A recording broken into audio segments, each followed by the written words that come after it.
Në median e shkruar dhe në rrjetet sociale gjatë së mërkurës, por edhe në titujt e parë të gazetave të shenjtës, janë referuar një përplasje brenda Selis Blu në Shkodër,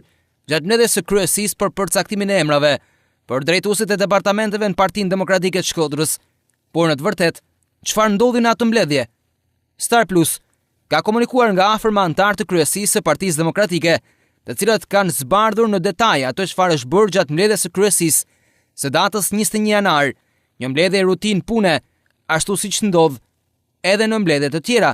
Burime pranë anëtarëve të kryesisë, të cilët në media janë përfolur si grupi anti-Ramiz Çobaj, mohojnë të ketë pasur sharje, por debate konstruktive të cilat janë lidhur me emrat e drejtuesve të departamenteve, të cilët janë zgjedhur për të vijuar punën në bazë të strukturës së re të PD-s, kërkuar nga kryetari Lulzim Basha, emra të rinj të cilët tashmë kanë marrë pozicionet e tyre,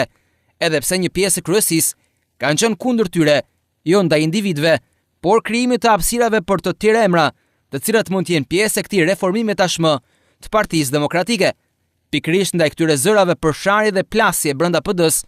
Partia Demokratike e Shkodrës ka reaguar në rrjetet sociale duke hedhur poshtë një përplasje mes kryetarit të Partisë Demokratike, Ramiz Çobaj, dhe kryetarit të Bashkisë së Shkodrës, Lorenz Luka. Në reagimin e PD-s thuhet se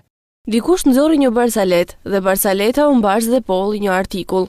Kjo barsalet na fali ky artikull. Gjoja i referoi një mbledhje të kryesisë së PD-s, se takimi pas ka pasur debat nga kryetari i Bashkisë Lorenz Luka apo ish kryetari i Partisë Astrid Bushati me kryetarin aktual Ramiz Çobaj. E pikërisht këtu fillon barsaleta apo komedia, që i shërbeu një medie për të bërë një artikull. Kryetari i Bashkisë gjatë gjithë kësaj dite, që për koincidencë ishte edhe mbledhja e kryesisë së PD-s, ishte impenjuar me një agjendë të ngjeshur takimesh, pasi princi i udhëtimit të Maltës, Fra Matteo Festing, ishte i pranishëm në qytetin e Shkodrës, ndërsa ish kryetari i PD-s, Astrid Bushati, jo vetëm që nuk ka qenë në mbledhje, por ai s'ka qenë fare as në Shkodër, pasi ka qenë në Tiranë e përrrjedhoi, nuk ishte si të debatonte në këtë mbledhje. Mediave ju urojmë shëndet dhe sukses në punën e tyre fisnike, të informimit të publikut, por gjithmonë në shërbim të së vërtetës dhe jo barsaletës. Ka qenë ky reagimi i PD-s, duke sqaruar opinionin për gjithçka ndodhi në këtë mjegullnaj që është krijuar për një mbledhje e cila cilësohet